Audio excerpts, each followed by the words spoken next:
แต่บ้านนี่เอากระธรรมดาราคาสุดเลยเดียวภาพมันออกโอ้ยแต่งตัวพระจันทร์คนเป็นสิบเป็นตามหาพระไตรปิฎก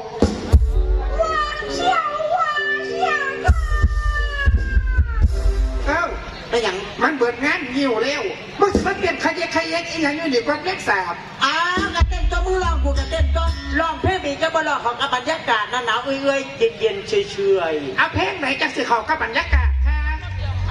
บอกกาบอกไผเขาไปเซิร์งกันรีสอร์ทผู้ชายทั้งหอมทั้งกอดทั้งเอาของสอดทั้งยกสองขาไปจอดเพิ่งอยู่หน้าตาผู้หญิงคือส้มแปลกตาผมยาวมีนมอยู่นะแต่ไอ้บ้างขาตายฮะโอ้ยโอ้ยมันกับว่าเบิ้งดีตีเดียวนี่กับเบิ้งดีอยู่ผมก็คือจะเง่าตกหลังอยู่ละก็คือมีเต่านมอยู่แต่มางามขาดีเป็นจังไดต้องแขนเพียนพี่แม่มาเป็นประกันได้สีผู้ยิ่งไม่ได้แม่สีกันเลยโอ้ยมึงสิไปหาร้องอย่างเพลงก็สร้างสรรค์ให้เพลงยังจะสีสร้างสรรค์แล้วกับท่านสมัยเอาต้องเพลงนี่เลยเพลงไหนสิพอแดดมันร้อนคนนั้นไม่ใช่หุ่นยนต์ที่จะทนตากแดดทั้งวันก็อยากจะซื้อม้ามาดูดสักตัวจะมาดูดมาหาแมวยังไม่ผิดกฎหมายยังผิดกฎหมายจ่าบ้าเอาถ้าผิดกฎหมายนักดนตรีคือดูดอยู่สักที่ดีมาสูนักดนตรีเขาไม่ได้ดูดมาเขาดูดอย่างดูดนมเมียนักดนตรีไม่เมียละเตี้ยโอ้ยมันมีแกได้ขายยี่ห้ออีปุ่นกินกันอยู่หลังเวทีเซลซาอยู่จงมาดูอันนี้ซอยกุซีดูอะไรซีหมอลำก็ท่านได้รับดูจุ่มนั่นคือนอนก่อนบัดก่อนเมื่อเขาแทนนั่นน่ะยี่ดีล่ะนอนยี่ดีล่ะหันหัวใส่กันปัดปะทู่อยู่ในเข่งโอ้ยเดี๋ยวมาปูสาตั้งแต่หมอลำตั้งแต่มาตั้งหันปุ่นผู้ละคนมนไปปูฮอดใต้รถ6 ล้ออีเมย์โดยเฉพาะจุ่มนี่คอยบอกว่าอีเมย์ถอยออกแม่รถ6 ล้อสิเหยียบห้องแน่กูพร้อมกาเมื่อวานไหนโอ้ยไม่ต้องมาบอกหรอกรถ6 ล้อหมอลำเหยียบสารเป็นสิริมงคลคุณว่าให้คอยแล้วบอยานเลยบอกบอยานมาขึ้นกับบอยานเพราะเขาบีบแต่เท่านั้นแหละเป็นจังไหนเงี้ยวไหลโจก่อนมานึงเดี๋ยวมาซุ่มก็เอาเงินกับผัวเก่ากันผัวแม่ตีลูกกูฮะลูกกูกระดีขย่าขอไว้ขอบคุณค่ะขอบคุณน้องอ้ำนะคะขอบคุณมาคำแหล่ค่ะหัวหยองกูมาเงินซุ่มนอนดอกมึงเงินซุ่มไหนกูเงินโบดดีไหม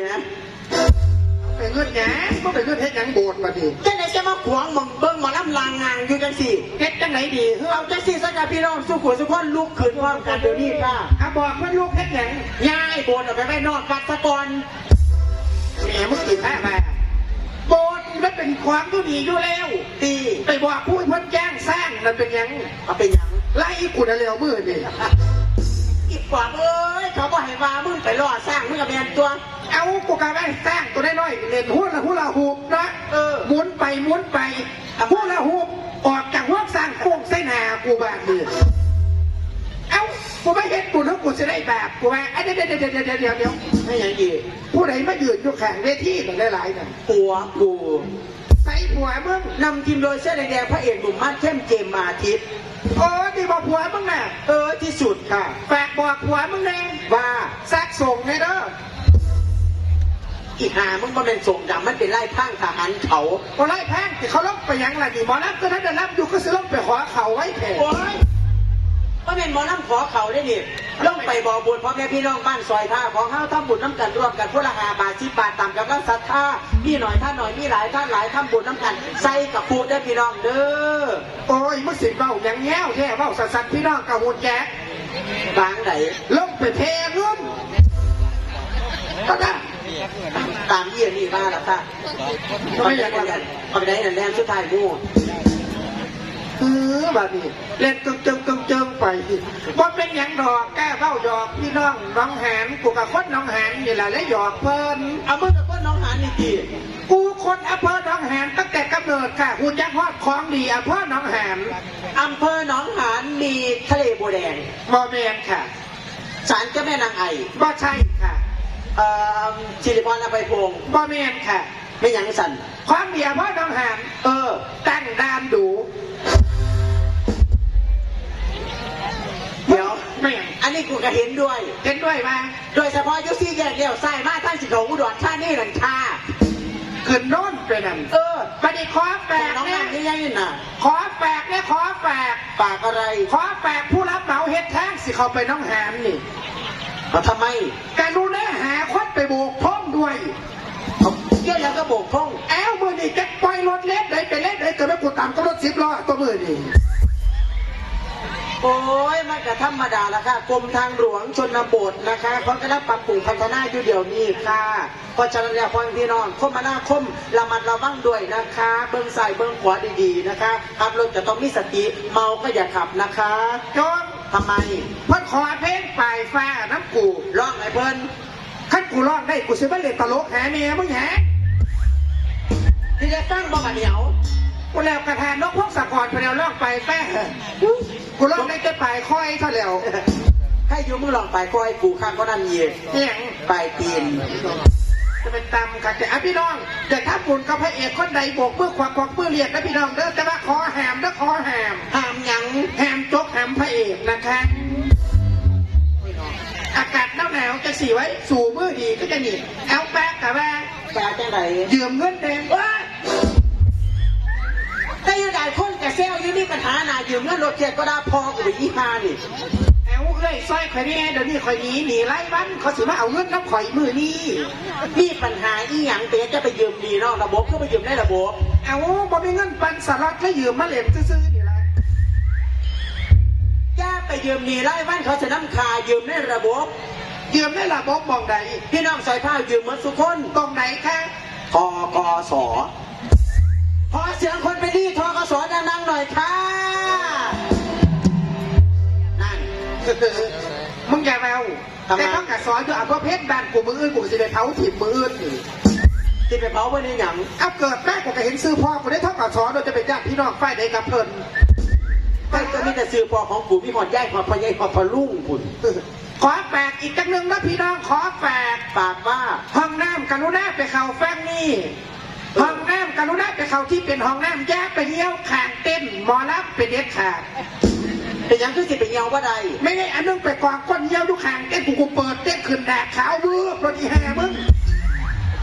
ได้แค่ไหนบัดนี้ โอ้ยกูก็บอกว่าอีเมลมันมาเป็นหมองเยี่ยวมันเป็นเต้นหมอรับเขาไม่ถ้าเต้นโตบัดนี้กูก็เลยเก็บท้องกูเลยเรียนไปเข้าห้องน้ำห้องน้ำกะไรล่ะ อย่าเย็บฟ้าไปหอดพุ่น เป็นหยัง ไม่ง่ายอันนั้นเพราะเมนไผ ผู้ใด กู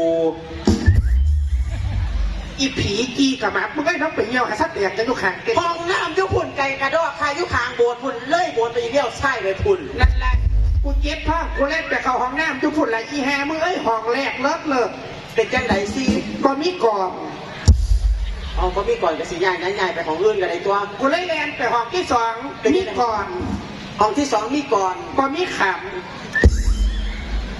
มึงก็มาถือไปแต่ห้องแรก ำกูเจ็บท้องแฮมกูเลยแลนไปห้องสาม เป็นจังไหนห้องสาม มีขันมีก่อน เอาบทถูก น้ำบ่มี ตายที่จังมาเกี้ยไปแล้วห้องสองกับห้องหนึ่ง โอ้ยคนปวดขี่ผู้ใดสิเกลือยน้ำเนาะกูตัดสินใจแลนไปห้องสุดท้ายร้อยบาทดิ เป็นจังไหน อ้าวมีก่อนมีขันมีน้ เอาขี่มาดิ ำบ่มีสักโครก ห้องอาบน้ำตัวอีห้านั่น ขออนุญาตเนี่ย ยากยังอีก อันนี้มีอยู่นี่ นี่หยัง ไม่ยัง มีรถแต่ว่ามันมีคนขับออกให้เพิ่นตอนนี้ ประกาศยังนั่นประกาศยังนั่น กูคือคุณเลขทะเบียนนี่ครับ คนบอกขึ้นผมว่ากล้าประกาศเองผู้เดียว รถทะเบียนว่าเป็นไม้หรือขอไข่ไม่รู้เขาไม่ได้เขียนงามๆขอไข่นอนหนูหรือว่าเป็นไม้นอนหนู6965 BMW จ้า ประพบสกรกับรถอีไม้ เพื่อนตอนนี้ ตายหามึงเลย ข เนาะ อไข่นอนหนู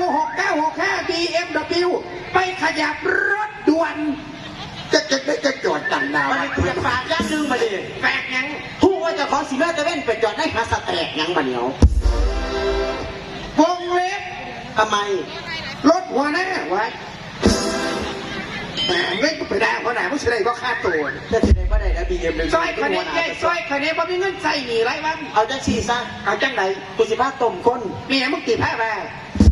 ก็ไปต้มไก่กับใส่เวลาเป็น2-3 ชั่วโมงโซสิบไปต้มกดเอาไป ก็ไม่ต้มใส่หมอใส่ทานนะสันหมายถึงว่าหลอกคน หลอกกันเลยถ้าไม่ตายเป็นผีเลยนี่ ไอ้อีพึ่งเรียนเป็นแกนสาร บริการเป็นกันเอง นี่ ผีกูอีกเลย ต้มตุนหลอกล่วงตัวคนนั่นแหม่ตัวเอาเงินคนแหม่18มงกุฎแหม่ โอ้สิเหตุกูเป็นยังบัดนี้ ใช่ชุดจังซี่มายุ่มมาย่ายจังซี่กูเคยเห็นอยู่ตลาดนัดที่ดีเท่ากับตลาดปีชาอยู่ ให้กูเป็นยัง แม่หมอ แม่หมอจังไหนลูกกูเลี้ยงครูกูก็เป็นแม่ครูตอนนั้ โอ้ น ย อีหยังอีก ก็ได้หมายถึงผู้ข้าราชการหมอจังสัน เอาขึ้นไปใจเลย หมอดูร่างทรงเปิดไพ่ยิปซีนี่แหม่ดูดวงนี่แหม่ เอากระบะจักสันแม่สอนข่อยตัวเนี่ยเกิดมาบ่เคยตัวคนจะเครือเคยตัวแต่เนี่ย เพื่อจะได้ตัวเนี่ย เอ้าเนี่ยกูเป็นคนหาเงินเก่งกระดอก อ๋อเมียมึงทำมาหากินเก่งมาก บอกกูเสียเงินไปใส่ปัญหาพ่อสมองเนี่ย เขาเอินสอบก็อีกงานน่ะ ให้กูเฮ็ดหยังนี่ นางลงท่าหนาคึมขรึมอ่ะอันนาดีมันเป็นนาขึม ได้ยัง นาเพราะถือเลขก็ค่านั่นมึงกลัวไปตัวย่าง เอาเฮ็ดจังไหนเฮ็ดได้บ้างไง 1 2 ยัย อ่า คือเฮ็ดคือ เป็นอะไรเฮ็ด มาเปลี่ยนเองมั้ย ท่านกูเป็นแล้วผู้ใดสิตัวคน เอาไม่สิมีคนแม่บัดนี้ นี่แหละเนาะกูกนับกับมีไฟท่องกระเทยเขาไปแล้ว เปลี่ยนคุยง่ายๆให้น้องได้บ่ นั่น คุยน้อยๆงอๆบ่มีแฮงย้อน ไม่เอา ก็คือจะกูเงินบ้านซอยเท่าปากกาคู ประกาศให้เพื่อนรู้จ้าร ถยนต์โตโยต้าหมายเลขทะเบียนตด ไปต้นจะไหนตัวเต่ารอดอีก เอาขึ้นมาใส่จุดกันเลย ก็กับเพื่อนฟ้าวเนาะเพื่อนเลยไม่ได้หยุด โอ้ยเห็นว่ากูเป็นตลกแต่ที่มันก็เขียนดีๆให้กูเนี่ยเนาะ จ้าร ถยนต์โตโยต้าหมายเลขทะเบียนต่อเต่าดอเด็ก2945สุราษฎร์ธานีปังเป็นว่าเอาบุญพระเวทบ่นึกขึ้นมาตะไก่เถอะ เดี๋ยวปฏิเบียนยังก่อทวนไหมมึงก็ดู 2945สุราษฎร์ธานี อายุดี มึงสิไปหยัง รถกู อีน้องมาถูดมาเขาเพียมาเอ้ยมันไปซื้อรถเมล์มันยังไก่หอดสุราษฎร์ธานีพุ่นเถอะเมื่อคืนมาไปซื้อซาเล้งในตลาดหนองหานนี่มากินยี่ภาคมึงศูนย์ หัวติดก้นไตเนาะ พี่น้องขาก็เป็นประกาศตำรวจได้ค่ะมาเที่ยวกันเที่ยวงานนะสิพี่น้องมาได้หลายประกาศอีกจ้างๆนะค่ะ ประกาศเลยค่ะ กระเป๋าสีดำกระเป๋าแบรนด์เนมอย่างดีเลยเด้ แสดงว่าด้วยเติบ ค่ะในกระเป๋าก็มีเอกสารนี่อย่างจักอย่าง ให้แน่บ่ได้ไปเรียนเอกสารอำเภอ แต่ว่ามีเงินอยู่ในหัน40,000 บาท ป้า เงินสดๆ40,000 บาท 40,000ผุน เปลดแขนทองคำแท่หนัก2 บาทอีก1 เซน เตียถี โทรศัพท์ iPhone 16 Pro Max อีก1 เครื่องค่ะในขณะตอนนี้ที่ฉันอยากจะรู้เหลือเกินว่า ผู้ใดเก็บได้เอามาแจงเวทีหมอลำเด้อ มีไผเสียหายบ่คะ โอ้ยรอมาในประกาศหาของหายไปได้เธอประกาศตามเมาสมอง ถ้ารู้หรือไม่ว่ามื้อนี้ท้องขึ้นบาทละ74,500 บาท เก็บปืนผู้ใด อุ้ยไปเอารักบ้านน้ำหลานก่อน ตอนนั้นผู้ใดบัดดีครับต้องเรียบตัวนี้ ทางนี่หลานก็แล้วเนาะขอบคุณเด้อที่มากินมาท่านกับผู้เฒ่า ขอบคุณนะครับลูกเวฟที่มาสมทบอาหารกลางคืนค่ะ เพราะมีดอกค่ะคำที่แต่งานกลางวัน อาหารกลางวันฉันหากินเองค่ะ อ่า